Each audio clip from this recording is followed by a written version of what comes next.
안녕하세요. 오늘 공공기관 관리론 계속 수업을 이어서 하겠습니다.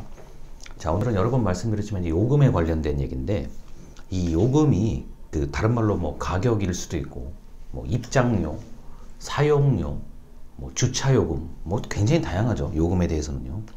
자, 이런 어차피 공기업이 공기업 공공성과 수익성을 다 추구를 해야 되기 때문에 요금에 대해서는 누구나, 그리고 공공기관뿐만 아니라 정부요, 지방자치단체나 그리고 중앙부처에서도 굉장히 민감하게 반응을 하는 거죠.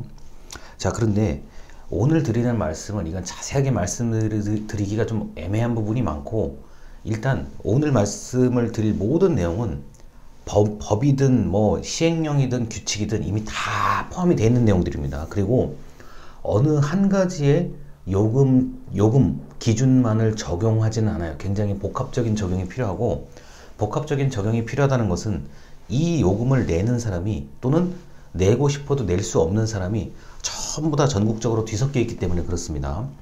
그리고 반드시 어떤 공공기관이 전국을 대상으로 하지 않더라도 찾아오는 사람, 뭐 입장권 발매 수익이 대표적인 거겠죠.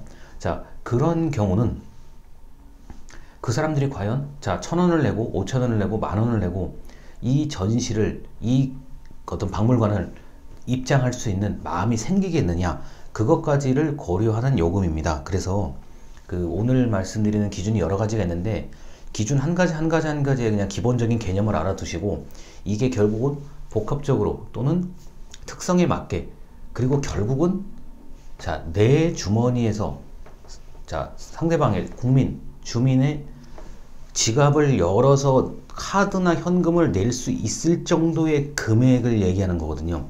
그렇기 때문에 이게 공급자 입장과 수요자 입장은 상당한 차이가 있을 수 있고, 이 책 지금 요금 부분의 전반적인 밑바닥에 깔리는 얘기가 뭐냐면은, 요금을 올리면 공기업은 좋아요. 공공기관은 좋은데 누가 싫어하느냐?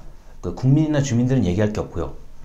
그 위 상위 기관, 그리고 중앙부처의 물가를 관리하는 그런 기관에서는 굉장히 또 꺼려하는 부분입니다. 그렇기 때문에 공기업이 이러지도 저러지도 못하는 좀 중간에 샌드위치 끼인 상황에 있는 그런 입장이라고 보시면 되겠습니다. 자, 318쪽의 아래서 5번째 줄이요. 공기업이 생산한 재화나 서비스의 가격 결정은 공기업 경영 자율성 확보의 필수다. 자, 이거 얘기할 게 없습니다. 이거는 자율성이 매우 중요하고 수익성에 이거는 바탕을 이루는 부분입니다. 자, 319쪽의 위에서 세 번째 줄입니다. 정부가 공기업에 대해서 가격 통제를 합니다. 정부가 상위 기관으로서 공기업에 대해서 가격 통제를 하는데, 구체적으로 법령, 규칙에 따라서 일정하게 관리되어야 되기 때문에 그렇습니다. 자, 이거는 가격을 관리한다기보다는 가격을 산정, 그리고 나중에 조정하는 역할까지 사실은 정부하고 공기업, 중앙부처와 공공기관, 그리고 지방자치단체와 지방공기업이 똑같이 합의를 하고 있습니다. 자, 그래서 319쪽의 중간 문단입니다. 자, 공기업의 가격 규제를 정부의 공공요금 관리와 관련하여 정의한다면, 정부에서 사회 경제적으로 바람직한 상태를 유지하기 위해 공기업의 가격 의사결정이나 행동에 의도적으로 제약을 가하는 금지, 하지마, 올리지 마죠. 자, 육성. 자, 어느 단계에서 뭐 올려라, 이렇게 얘기할 수도 있고, 구간을 나눠서, 뭐 A 구간은 그대로, B 구간은 약간 뭐 이런 식으로요. 자, 육성. 그 다음 중재 기능이라고 하겠다. 요금을 올리고 싶어요. 안 돼. 라고 할 때 중재 기능을 하는 것까지 모두 정부의 일입니다. 자, 그래서 이 사회 경제적으로 바람직한 수준을 유지하겠다는 노력이 바로 정부의 노력뿐만 아니라 사실 공기업의 노력이기도 합니다. 왜냐면은 공기업 입장에서는 무조건 돈이 많이 들어오는 게 좋은 거예요. 그런데 또 돈을 많이 걷어들인다, 돈을 많이 받아서 좋겠습니까? 라고 물어보면은, 글쎄요, 만약에 제가 이용자라면 좀 머뭇거릴 것 같은데요. 이렇게 얘기를 하는 사람들도 은근히 많아요. 내부 직원들 입장에서는요. 내가 이 공기업에 근무를 하는 입장에서는 돈이 많이 들어오는 게 나한테 나쁠 게 없어요. 그런데 내가 고객 입장에서 만약 입장을 바꿔놓고 생각을 하면은, 이거 1,000원이면 한번 타보겠는데 뭐 3,000원이라고? 돌아가자. 이제 이 일이 이렇게 돼버리는 겁니다. 자, 그래서 이 공공기관 요금 결정, 공공요금 결정은 기본적으로 매우 중요하다 이렇게 볼 수 있고요. 자, 320쪽에 위에서 네 번째 줄, 일반적으로 공공요금의 결정은 원가 보상주의 원칙이 법제화되어 있다. 자, 이러한 원가 보상주의는 국가의 정책적인 요청에 따라 지켜지지 않는 경우가 있는데, 왜냐하면 자, 장애인 그리고 노인 등에게 공공요금을 면제, 할인해주는 공적 부담이 있기 때문이다.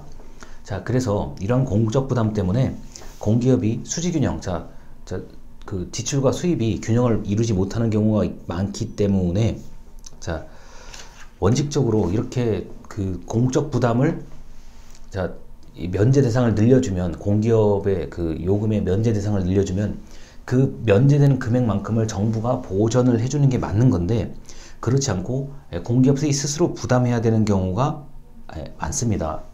특히 이것 때문에 지금 불만이 있는 건데, 이 원가 보상주의를 그렇다고 완전히 무시하지는 못해요. 이게 원가 보상주의는, 그래 내가 1,000원어치만큼 서비스를 하니까 난 딱 1,000원만 받을게, 이게 원가 보상주의인데, 이 원가 보상주의를 이 사람마다 좀 다르게 생각하는 경우가 있어요. 그래 네가 1,000원어치의 서비스를 제공하고 거기에다가 너의 노력을 좀 덧붙여서 한 1,200원, 1,500원 받아라, 이런 게 원가 보상주의라고 개념을 생각하는 사람이 있고, 정확하게 그 서비스의 비용, 재료비 뭐 등등등 그거만 딱 생각하는 게 원가 보상주의라고 생각하는 사람도 있어요. 그래서 같은 단어이지만 이해하는 사람의 범위가 다르다고 볼 수 있습니다. 자, 그리고 넘어갈게요. 321쪽의 아래 네모칸을 보면은 공공요금 결정 원칙과 주체라고 되어 있는데, 결정 원칙 총괄 원가, 자, 적정 원가 더하기 투자 보수를 이제 얘기하는데, 이게 방금 제가 말씀드린 거예요. 야, 예를 들어서 김영재라는 사람의 공공기관 관리론이라는 수업을, 자, 우리가 지금 한 주에 75분을 듣는다고 가정을 했을 때, 계산하기 귀찮으니까 60분, 1시간. 자, 일주일에 1시간 60분짜리 수업을 들어요. 근데 이거를 10개를 들어요. 그러면 600분이잖아요. 600분이라는 수업을 듣는데, 과연 이 강의를 얼마짜리로 측정을 해야 되냐는 거예요. 자, 그러면 적정 원가로 따지면, 일단 뭐 강의 준비 뭐 하고 어쩌고 뭐 이거 빌리고 하는 가격을 그냥 n분의 1로 나누면 돼요. 그러면 적정 원가예요. 뭐 이거 빌리는 건 뭐 얼마 안 하거든요, 생각보다. 자, 뭐 한 번 빌리는데 한 만 원이다. 자, 10번이니까 10만 원이네요. 자, 10만 원이니까 이거를 그냥 그냥 알기 좋게 쪼개면은, 자, 만 원이잖아요. 하루에 그냥 만 원을 60분 동안 강의하는 거잖아요. 자, 그런데 듣는 사람이 1명이냐 100명이나 1,000명이냐에 따라서 이걸 그냥 만 원을 받을 거냐, 아니면은 자 1,000원을 받을 거냐의 얘기잖아요. 근데 여기서부터가 이제 좀 머리가 좀 복잡해지는 건데, 제가 지금 말한 요 내용까지는 적정 원가예요. 그러면 김영재라는 사람이 공공기관 관리론을, 자, 60분씩 10번, 600분을 강의를 하는데, 이거 이거 이거 대여료는, 그래, 뭐, 10만 원밖에 안 되네? 야, 10만 원이면, 뭐, 일주일에 만 원어치밖에 안 드는 거네? 이게 이제 그 흔히 말하는 최소 원가의 개념으로 들어가는 거고, 적정 원가는, 그래, 야, 김영재라는 사람이 집에서 여기까지 왔다 갔다 하는 비용도 더하자. 교통비 더해. 교통카드 되니까 한 2,000원, 2,000원 생각해요, 그냥요. 그럼 12,000원이네요. 자, 그 다음에 제가 뭐, 여기서 이제, 뭐, 커피를 한 잔 마시고, 커피 한 2잔 마시거든요. 그래, 커피 2잔, 커피 한 잔을 1,000원으로 가산했을 때, 뭐, 제가 어디, 뭐, 흔히 말하는 좀 좋은 커피 마시는 게 아니니까. 그래, 하루에 한 시간에 14,000원짜리 강의를 듣는 건, 이게 적정 원가 개념이에요. 그런데, 적정 투자 보수라는 게 뭐냐면은, 야, 저 사람이 60분 동안 저렇게, 야, 뭐, 이런저런 얘기를 떠드는데, 그렇게 얘기를 할 수 있기 전까지의 그 사람의 노력에 대한 보수를 얘기하는 거예요. 근데 이게 측정하기 어려워요. 이게 그리고 기관마다 다 다르죠. 저는 여러분 이거 수업을 어차피 이게 내용이 여러분들한테 엄청나게 전문적인 내용을 가르칠 정도는 안 돼요, 제가. 그런데 뭐 알기 쉽게 그나마 들을만하게 가르친다고 하면은 뭐 준비하는 시간이 좀 있고, 뭐 강의 자료 좀 만들고 책도 좀 읽고 뭐 이것저것 찾아서 보여드리는 건데, 이거는 이제 산정하기가 조금 까다로운 부분인데, 예를 들어 이런 건 있죠. 나는 내가 맡은 우리 공기업은 청소를 담당해, 어느 지역에. 자, 어느 지역이 배드민턴장을 관리, 어느 지역이 테니스장을 관리해. 그러니까 이럴 때 적정 투자 보수는 어떻게 이제 잡냐는 거예요. 뭐 쓰레기도 치워야 되고, 뭐 이렇게 테니스나 배드민턴장에 이렇게 코트라 그러죠. 예, 경기장도 좀 다듬어줘야 되고, 이런 것들, 예, 전부 적정 원가 더하기 적정 투자 보수를 총괄 원가라고 얘기를 합니다. 자, 그리고 322쪽에 저 위에서 6번째 줄이요. 물가 안정에 관한 법률이 있어요. 이 우리나라는 물가 올라가는 거에 대해서 뭐 거의 기절초풍하다시피 염증을 일으키는 나라이기 때문에, 아마 다른 나라 마찬가지겠지만, 뭐 이건 정부의 담당 공무원부터 뭐 국민들은 말할 것 없고요. 아주 극도로 꺼려하는 부분이거든요. 그런데 이거를 마냥 물가 올리는 거 싫다고 하면은 다른 경제 부분에 문제가 생기기 때문에 이거를 이제 어떻게 하면 인상을 할 건가 또는 동결을 할 건가의 차이인데요. 자, 이런 물가 안정과 밀접하기 때문에 초미의 관심사입니다. 뭐 지하철이나 버스요금 올린다 그러면 난리가 나죠. 자, 그런데 이걸 어떤 방식으로 어떤 시기에 올릴지에 대해서는 항상 고민을 하고 있습니다. 자, 그리고 넘어갈게요. 324쪽의 맨 위에 줄입니다. 공기업 요금은 원칙적으로 최대 이윤을 부정하기 때문에 적정 비용에 대한 보상을 목표로 하고 있다. 자, 적정 이윤은 인정되지만 최대 이윤은 인정되지 않는다. 자, 당연하죠. 이거는 뭐 얘기할 게 없는 거고요. 자, 그리고 위에서 네 번째 문단입니다. 324쪽이요. 이와 같이 공기업의 요금은 동그라미 1번 사회적 영향력이 크다. 대체로 전 국민에게 미칩니다. 동그라미 2번 규제의 압력을 받는다. 아까 얘기했죠. 물가 안정에 관한 법률이 있습니다. 세 번째, 영리주의, 돈 많이 버는 건 부정된다. 4번, 중요한 통제 수단이다. 자, 공기업의 요금을 올리려고 하면은 정부에서 즉각 통제를 이제 실시하는 거고, 이게 만약에 공기업이냐 기업이 뭐 어떤 제품의 뭐 인기 있는 제품의 가격을 올리려고 하면은 정부에서 굉장히 여러 번 이렇게 신호를 줘요. 꼭 올려야 되느냐, 지금 올려야 되느냐, 왜 그렇게까지 올리려고 하느냐, 굉장히 여러 번 신호를 주거든요. 그리고 이제 최악의 경우는 뭐 아주 돌려서 이제 표현하는 게 있죠. 아, 내가 이걸 먹는데 좀 비싸다. 내가 이걸 먹는데 많은 국민들이 더 좀 많이 사 먹어줬으면 좋겠다. 이런 식으로 좀 뭐라 그러죠? 굉장히 완곡하게 올리지 말라는 뜻을 비추는 경우가 있어요. 뭐 대표적으로 이제 예전 같은 경우는 이제 대통령님께서 갑자기 뭐 이거 참 맛있는데 이거 많은 사람들이 좀 더 좀 잘 먹었으면 좋겠다. 또는 이 정도 가격에 적정한 것 같다. 이런 형태의 말씀을 한번 하시면 바로 기업에서는 인상하려고 했던 거를 철회하는 경우들도 있어요. 이게 좀 누가 들으면 웃긴 얘기라고 할 수 있는데 실제로 진짜 그렇습니다. 이게 뭐 아니라고 부정할 수가 없어가지고 뭐 제가 뭐 거짓말을 지어낸 얘기는 아니거든요. 그래서 이런 형태로 이제 한 번 정도는 이렇게 통제하는 경우가 있고, 이게 아니야말로 여러분들 지금 등록금을 이렇게 인상하지 못하게 되는 결정적인 이유 중에 하나도 교육부를 비롯한 정부에서 굉장히 우려를 하는 거예요. 야, 등록금이 한두 푼도 아니고 올린다 그러면은 야, 이거 학생들한테 너무 부담인 거 아니냐. 그러니까 국가장학재단, 한국장학재단 이걸로 좀 대신해봐. 이렇게 해서 지금 근 15년째 이끌고 오는 건데, 자, 이게 요금, 결국엔 돈이에요. 돈은 굉장히 민감하다. 그 다음에 5번, 동그라미 5번, 차별요금에 불가피하다. 자, 기초생활수급자는 좀 뭐 감면, 뭐 많이 쓰는 사람은 좀 더 내. 이게 이제 차별요금에 불가피하다는 얘기입니다. 자, 그래서 요런 얘기들이 있고, 그 다음에 325쪽에 자, 아래 문단 쪽이죠. 자, 첫째, 공익사업의 보편성을 인정한다고 하더라도 공기업의 손실은 납세로 충당한다. 이거는 좀 아닌 것 같다.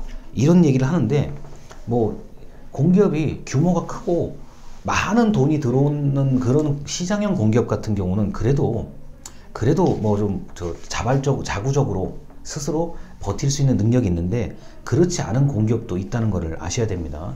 우리가 시장형 공기업도 있지만 정반대편에 있는 뭐 기타 공공기관도 있기 때문에 이거는 좀 고민을 하셔야 되는 거고요. 자, 둘째, 전기통신가스와 같이 평균 비용이 지속적으로 하락하는 강력한 자연 독점.